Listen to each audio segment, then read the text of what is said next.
पागल ऐसा कोनो बात नहीं। सुनो मांग तमाना को देलू हमके बोला के हाथ धलेलू पहले चिखा के बारू परी कवले जब से तू गइलू माई के।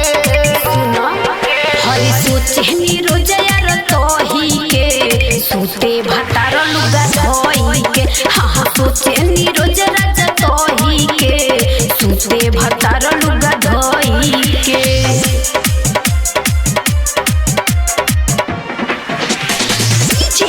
मुकेश चकिया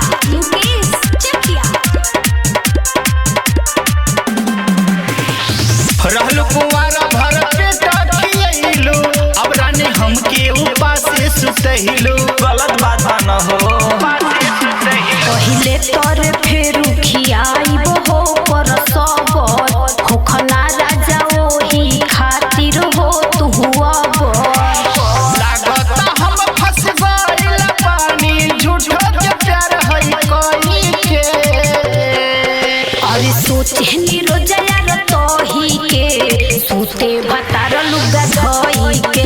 हाँ सोचनी रोज राजा तोही के सूते भतार लुगा धोई के।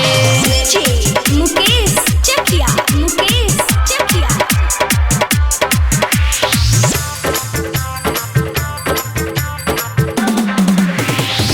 ललन विद्यार्थी के बुझलू न बात हो कहियो न करेलू तू मुलाकात हो कहियो न करेलू तू मुलाकात। और लागे कपूर फुर पाती से तनी सुनो आके ससुरा में करब गलतिया हो होई गुना।